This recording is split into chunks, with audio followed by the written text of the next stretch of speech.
रहीम अस्सलाम व्यूअर्स, कैसे हैं आप? ठीक हैं। उम्मीद है कि आप लोग खैरियत से होंगे। अल्लाह ताला का शुक्र है कि मैं भी बिल्कुल खैरियत से हूँ और अल्लाह ताला से दुआ करती हूँ कि अल्लाह ताला आप लोगों को जहाँ रखे, खुश रखे, आबाद रखे, आप हमेशा हंसते मुस्कुराते रहें। ये सुबह के टाइम था, मैं सब बच्चों ने नाश्ता वगैरह कर लिया था। उसके बाद जो है मैंने डाइनिंग टेबल को मैंने कहा चलो साफ़ कर लेती हूँ अच्छे तरीके से। और जो है वो सारे जो वैसे तो मैंने पहले साफ़ कर लिया था, लेकिन हुरैन जो है उसने हाथ वगैरह लगा लिए थे, तो और मैंने फिर दोबारा मैंने कहा अच्छे तरीके से जो है वो इसको मैं साफ़ कर लेती हूँ। तो मैंने थोड़ा सा, क्योंकि शीशा जो है वो बहुत जल्दी गंदा हो जाता है, तो इसको मैं जो है वो थोड़ा थोड़ा जिस तरह थोड़ा सा गीला करके तो मैं इसको साफ़ कर लेती हूँ।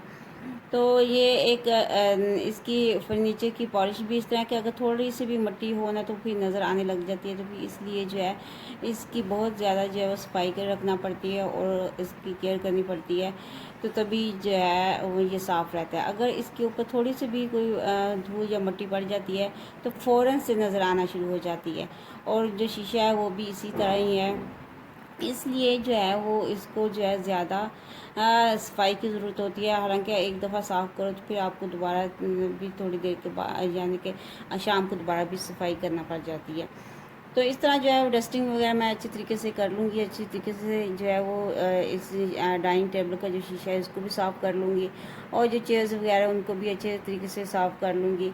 तो इसके जो पिलर हैं नीचे वाले वो भी जो है उनको जो है मैं भी अच्छे तरीके से जो है वो कपड़ा वगैरह मार लूँगी, ताकि वो भी अच्छे तरीके से साफ़ हो जाए।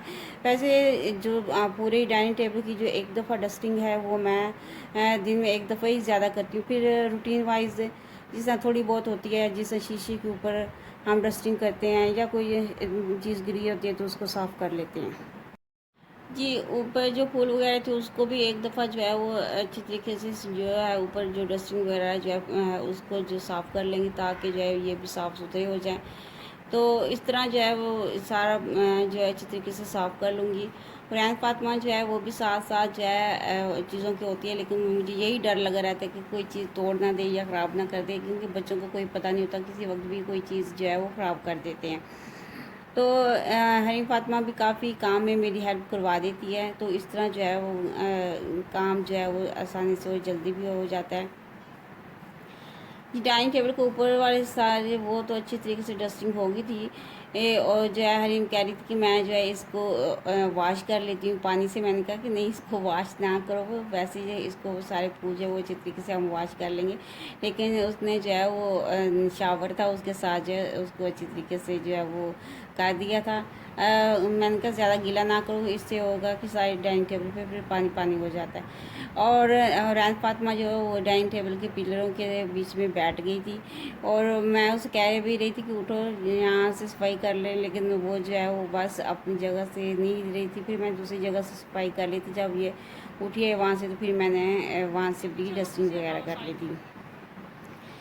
तो थोड़ी देर के बाद ही जो है वो हमारे घर मेहमान भी आ रहे थे, और उन्होंने यकदम ही हमें बताया था, पहले से कोई प्लान नहीं था उनके आने का। और उन्होंने जब वो आ रहे थे, समझ लें कि घर ही पहुंच रहे थे, तो उन्होंने कॉल की कि हम लोग जो है वो पहुंच रहे हैं। तो हस्बैंड भी मेरे घर पे नहीं थे। फिर मैंने कहा जो इनके लिए भी मैं थोड़ी बहुत चीज़ें जो है वो कुछ बना रही थी और कुछ बाज़ार से ले लेती हूँ।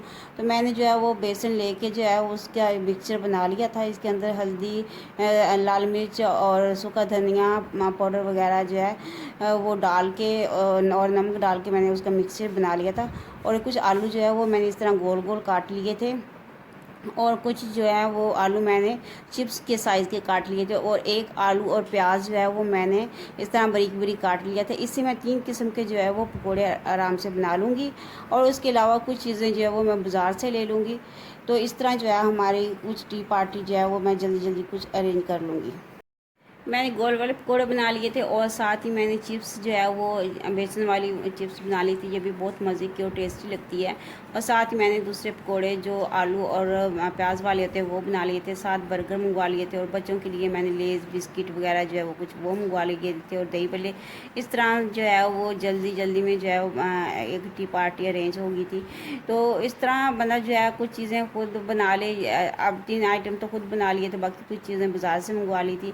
तो इस तरह जो है जल्दी जल्दी जो है थोड़ा सा अरेंजमेंट हो गया था और काफ़ी अच्छा भी लग रहा था, क्योंकि एक सारी चीज़ें बाज़ार से लाना मुश्किल हो जाता है और काफ़ी एक्सपेंसिव होती हैं, और आज तो महंगाई का दौर भी इतना है। लेकिन अगर आप कुछ चीज़ें खुद बना लें और कुछ चीज़ें जो है वो आप आसान से बाज़ार से भी ले सकती हैं।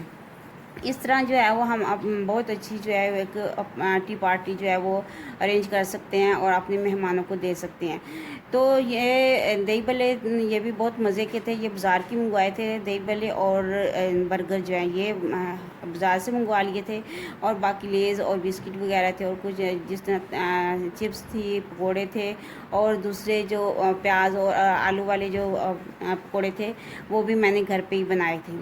तो इस तरह जो है वो जल्दी जल्दी में हमने जो है वो ये एक पार्टी जो है वो अरेंज कर ली थी, और साथ ही मैंने फिर जो है वो चाय बना ली थी। मैंने कहा चलो जी मेहमान जो है वो जैसी चीज़ें वगैरह जो है वो खाएंगे, तो साथ ही जो है वो मैं उनको चाय वगैरह भी सर्व कर दूँगी।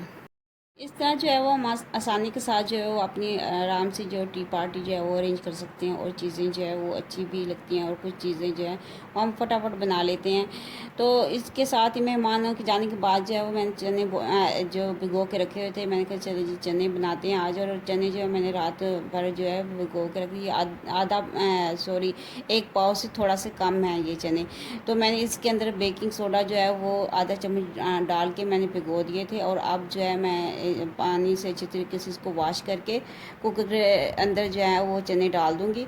और जो है इसके अंदर प्याज जो है 2 बड़ी साइज़ के प्याज जो हैं वो मैं इसके अंदर डाल दूँगी, और जो है वो इसके अंदर बाकी लहसुन जो है वो मैं तकरीबन 6 से 7 जो है उसके वो डाल दूँगी, और जो है 3 गिलास जो है वो मैंने पानी इसके अंदर ऐड किया है। इसके अलावा दालचीनी के जो है 2 टुकड़े मैं वो भी इसके अंदर ऐड कर दूँगी, और जो है हल्दी का आधा चम्मच वो ऐड करूँगी, और थोड़ा सा नमक यानी आधा चम्मच जो नमक का डाल दूँगी, और जो है इसको हम बंद करके जो है वो हम तकरीबन 20 मिनट के लिए जो वो हम इसको दम पे रख देंगे। इसके जब अच्छे तरीके से जो है वो हमारे तकरीबन चने ये देखें गल चुके हैं, तो इसमें से कुछ चने जो है वो मैं निकाल लूँगी, और बाकी जो चने होंगे उसके अंदर जो है वो मैं कुकिंग ऑयल जो है वो डाल के जो है इसको अच्छे तरीके से भून लूँगी। तो आप कुकिंग ऑयल डालने के बाद इसको जब ये अच्छे तरीके से गर्म हो जाए और ये भूनने लगे, तो आप इसको अच्छे तरीके से भूनना शुरू कर देना है, और जो है जब ये अच्छे तरीके से भूनने लगे तो फिर आपने इसके अंदर बाकी के स्पाइस वगैरह डालने हैं।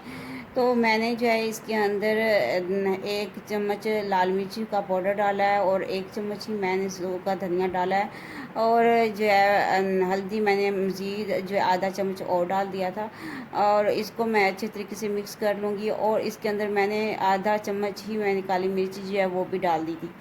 तो इसको मैं अच्छे तरीके से जो है वो भून लूँगी, और जो है जब इसको अच्छे तरीके से भून लूँगी तो फिर मैं जो है इसके अंदर जो है दही वगैरह, दही भी थोड़ा सा वो भी ऐड कर दूँ, ताकि इससे भी काफ़ी अच्छा जो है इसका टेस्ट आता है। मैंने तकरीबन जो है आधा कप दही का जो है वो इसके अंदर डाला है, और जो है इसको अच्छे तरीके से हम जो है वो भून लेंगे। हमने इसको इतना भूनना है कि इसके जो ऑयल है वो सेपरेट होने लगे।